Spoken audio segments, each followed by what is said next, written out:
اردو کور کے معزز دوستوں، میں ہوں ماجد ملک اور آپ تمام دیکھنے اور سننے والوں کو السلام علیکم۔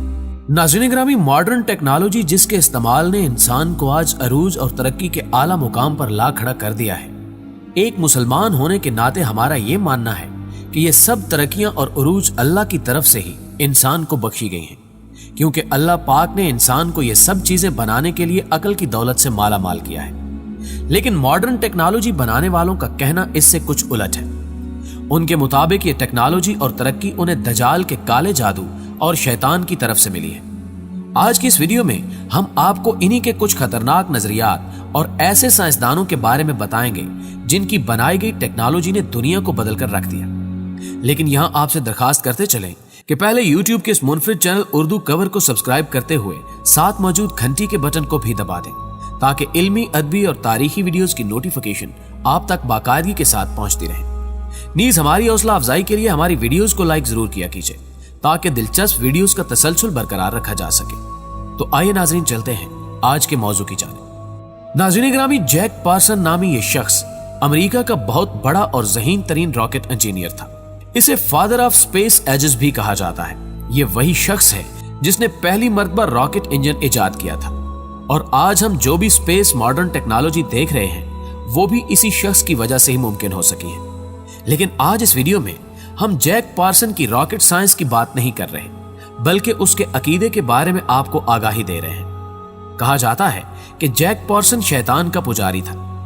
اس کی موت 1992 کو اسی کی لیب میں ہوئی، جہاں یہ ایک بہت ہی خطرناک منصوبے کو سر انجام دینے کی کوشش کر رہا تھا، لیکن اس کی موت واقع ہو گئی۔ اس کی موت کے بعد اس کی لیب سے ایک کالے رنگ کا جادو کے عمل میں مدد دینے والا باکس برآمد ہوا۔ اس باکس پر عجیب و غریب طرح کے نشانات اور اشارے بنے ہوئے تھے۔ اس کے ساتھ کام کرنے والے اس کے ساتھیوں کا کہنا تھا کہ جیک اپنی اس لیبارٹری میں ایک فرضی انسان بنانے کے لیے تجربات کر رہا تھا۔ 1948 میں اس نے اپنی ڈائری میں اپنے ایک بہت ہی پراسرار خواب کا ذکر بھی کیا تھا۔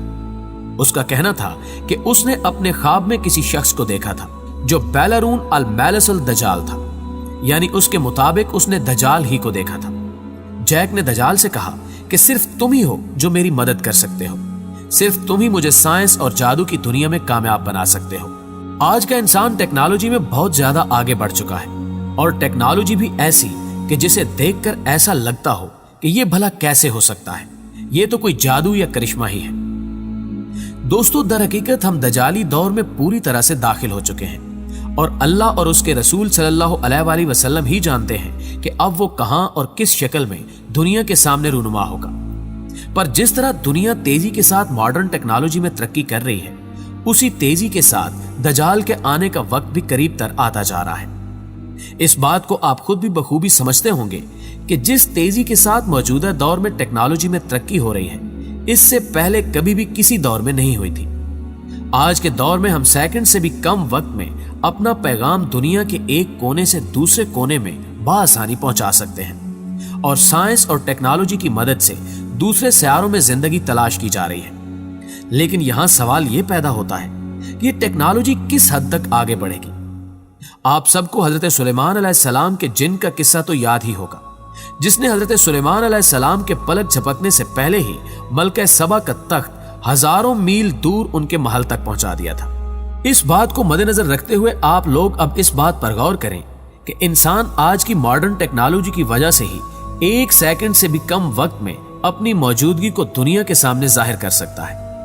اس سے شاید یہ مراد ہے کہ آج کا انسان جنات سے بھی کہیں زیادہ تیز ہو چکا ہے۔ اور کیا یہ ساری ماڈرن ٹیکنالوجی کسی کالے جادو ہی کی وجہ سے اپنے وجود میں آ رہی ہے؟ پیارے دوستو، امریکہ کے ایک بہت ہی مشہور اسکالر شیخ حمزہ کا کہنا ہے کہ جن سائنسدانوں نے ٹیکنالوجی کو اس وقت اس کے عروج پر پہنچایا ہے، ان سبھی کا تعلق کہیں نہ کہیں کالے جادو سے لازمی تھا۔ اس کے بارے میں مزید بتاتے ہوئے انہوں نے ایک مشہور فلاسفر فرینسن بیکن کی ایک مشہور کتاب نالج از پاور کا حوالہ دیتے ہوئے کہا کہ یہ کتاب فرینسن بیکن نے جادوئی دنیا سے اپنے تعلق کی وجہ سے لکھی تھی، کیونکہ فرینسن ہر وقت جادو سے تعلق رکھنے والی کتابیں پڑھتا رہتا تھا۔ اس نے اپنی کتاب میں صاف طور پر لکھا تھا کہ ماڈرن سائنس اور ٹیکنالوجی جادو کے بغیر کچھ بھی نہیں ہے۔ اسی طرح مشہور مصنف آرتھر سی کلاس نے 1968 میں ایک مشہور فلم اسپیس آڈیسے کا اسکرپٹ لکھا۔ شیخ حمزہ کہتے ہیں कि आर्थर सी क्लास के पास उस वक्त मुस्तकबिल में बनाए जाने वाले तमाम खलाई जहाजों का एक नक्शा मौजूद था, जिसकी वजह से मौजूदा दौर में सैटेलाइट्स काम कर रहे हैं। 1961 में उसने अमेरिका के न्यूज चैनल पर अपने इंटरव्यू में इंटरनेट के बारे में पेशगोई की थी। उसने मजीद कहा था कि सन 2000 तक इंसानों के हाथों में ऐसे आलात मौजूद होंगे जिसकी मदद से कोई भी इंसान दुनिया के एक कोने से दूसरे कोने में मौजूद किसी भी शख्स से बातें करने के काबिल हो जाएगा। आर्थर सी क्लास के मुताबिक कोई भी टेक्नोलॉजी मुश्किल नहीं होती जब तक उसमें जादू दखल अंदाज ना हो। उर्दू खबर के प्यारे दोस्तों, इसके अलावा मौजूदा दौर की सबसे मशहूर आईफोन कंपनी भी इसी एजेंडे पर बनाई गई है कि ज्यादा से ज्यादा इंसानों को नई और मॉडर्न टेक्नोलॉजी की तरफ लाया जाए। शायद आप लोगों को यह जानकर भी हैरानी हो कि आईफोन कंपनी भी इल्यूमिनाती नामी शैतानी ग्रोह का हिस्सा है। इस ग्रोह का मकसद सिर्फ और सिर्फ दजाली सल्तनत का कयाम है। आप सब बखूबी जानते हैं कि आईफोन कंपनी का लोगो एक आधा खाया हुआ सेब है। इस लोगो से ये दुनिया को क्या पैगाम देना चाहते हैं? दर हकीकत इस लोगो के पीछे खुफिया शैतानी तंजीमें मौजूद हैं जो कि आपको हकीकत से कभी भी रुशनास नहीं होने देंगी। आईफोन के इस खाए हुए सेब के पीछे असल में वो फल है जिसको खाने का लालच देकर शैतान ने हजरत आदम अलैहिस्सलाम को जन्नत से निकलवा दिया था। इस एजेंडे के पैरोकारों का ख्याल है कि आईफोन कंपनी की बदौलत वो ट्रांस ह्यूमन टेक्नोलॉजी को दुनिया के सामने मुतारिफ करवाएंगे। इसमें ये इंसान और मशीन्स को मिलाकर एक नई नस्ल पैदा करेंगे जिसे ये लोग सिंगुलैरिटी का नाम देते हैं। इसके मुतालिक गूगल कंपनी में काम करने वाले कोर्जवे नामी शख्स का कहना है कि हम 2045 तक इंसान और मशीन्स को मिलाकर एक नया इंसान बनाने में कामयाब हो जाएंगे, जिससे ये लोग खुदा ताला का दर्जा हासिल करना चाहते हैं। शेख हमजा का मजीद कहना है कि अगर साइंस और टेक्नोलॉजी के अरूज के वक्त का मुताला करें तो आप लोगों को यह मालूम होगा कि इस वक्त जादू और कीमियाई उलूम अरूज पर हैं और आज की तमाम तर साइंस और टेक्नोलॉजी इसी दौर के अलूम ही की वजह से है। शेख हमजा का मजीद कहना है कि अगर साइंस और टेक्नोलॉजी के अरूज के वक्त का मुताला किया जाए तो आप लोगों को यह मालूम होगा कि उस वक्त जादू और कीमियाई उलूम अरूज पर थे और आज की तमाम तर साइंस और टेक्नोलॉजी उसी दौर के उलूम ही की वजह से है। इसलिए आज भी मॉडर्न टेक्नोलॉजी और जादू के दरमियान बहुत ही खास ताल्लुक है। प्यारे दोस्तों, आप इस चीज का अंदाजा इस बात से भी लगा सकते हैं कि जो लोग फिल्मों और टीवी शोज में काम कर रहे हैं वो लोग अच्छी तरह जानते हैं कि आम लोगों के दिमाग को किस तरह कंट्रोल किया जा सकता है, जो कि पहले दौर में एक बहुत ही खास जादू की मदद से किया जाता था। ये जादू आज भी मौजूद है जो कि कबाला जादू के नाम से मशहूर है। टीवी चैनल्स में एंकर्स जो भी आपको बताते हैं आप उसी को सच मान लेते हैं, फिर चाहे वो झूठ ही क्यों ना हो। शैतान के पुजारियों का कहना है कि कोई भी खुदा न पहले था और ना ही अब मौजूद है। अगर कोई खुदा मौजूद भी है तो वो सिर्फ अनान ही है जो खुदा का दर्जा हासिल कर सकता है। यही तमाम तर बातें ये लोग अपनी शैतानी रसूमात में भी बताते हैं कि अब वो वक्त दूर नहीं जब हम ऐसी टेक्नोलॉजी बना लेंगे जिससे हमें खुदा का दर्जा हासिल हो जाएगा। नऊजुबिल्लाह। 1927 में ह्यूमन ट्रांस टेक्नोलॉजी पर सबसे पहली फिल्म बनाई गई थी। उस फिल्म का नाम मेट्रोपोलिस था।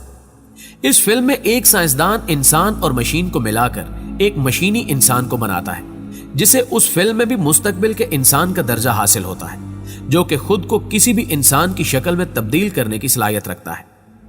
आज भी ज्यादातर पॉप म्यूजिक के अक्सर गानों में पॉप सिंगर उसी फिल्म में दिखाए गए मशीनी इंसान के कपड़े पहनकर उसी की तरह दिखाई देते हैं। दुनिया में मौजूद शैतानी ग्रोहों के पैरोकार आज भी इस बात पर ईमान रखते हैं कि आज का इंसान जिस तरह कुदरती अमल से पैदा होता है उसे रद्द करके ये लोग मशीनी इंसान बनाने में कामयाब हो जाएंगे और वो इंसान बगैर रूह के आज के इंसान से कहीं ज्यादा ताकतवर और ज़हीन होगा। ये शैतानी ग्रोह जानबूझकर अल्लाह के बनाए गए कुदरती कवानीन में दखल अंदाज हो रहे हैं, लेकिन शायद ये लोग भूल चुके हैं कि तारीख ऐसे कई वाकयात से भरी पड़ी है जिनमें इंसान ने जब जब कुदरत के कामों में दखल अंदाजी करने की कोशिश की तब तब ही उन्हें तबाही और बर्बादी का सामना करना पड़ा। इस फहरिस्त की बात करें तो सबसे पहले फिरौन और नमरूद का वाकया आता है कि उन्होंने खुदाई का दावा किया तो अल्लाह पाक ने किस तरह उन लोगों को पूरी दुनिया के सामने क़यामत तक के इंसानों के लिए इबरत का निशान बना दिया। इसके अलावा कौम आद और कौम समूद जिन्होंने खुदा ताला की कुदरत से उलझना चाहा लेकिन वो भी इबरत का निशान बन गए। आज मौजूदा दौर में ये शैतानी पैरोकार टेक्नोलॉजी की बदौलत खुदाई का दावा करना चाह रहे हैं तो इनका अंजाम भी उन्हीं जैसा ही होगा। दर हकीकत ये लोग इस टेक्नोलॉजी का इस्तेमाल दजाल के लिए कर रहे हैं, जिसे ये अपना रहनुमा समझते हैं, ताकि जब वो दुनिया में जाहिर हो तब वो आसानी से इस दुनिया को कंट्रोल कर सके। आखिर में दुआ है कि अल्लाह पाक हमें दजाल और उसके फितनों से महफूज रखे। आमीन सुम्मा आमीन। दोस्तों, हमें उम्मीद है कि आज की ये वीडियो आपको बेहद पसंद आई होगी। वीडियो पसंद आने की सूरत में इसे लाइक कीजिए, फेसबुक और व्हाट्सएप पर अपने दीगर दोस्तों के साथ शेयर करते हुए हमारी हौसला अफजाई भी कीजिए, और वीडियो के हवाले से नीचे कमेंट सेक्शन में अपनी आरा से भी हमें जरूर आगाह रखिएगा। आज की वीडियो में बस इतना ही। अगली वीडियो तक के लिए अल्लाह निगहबान।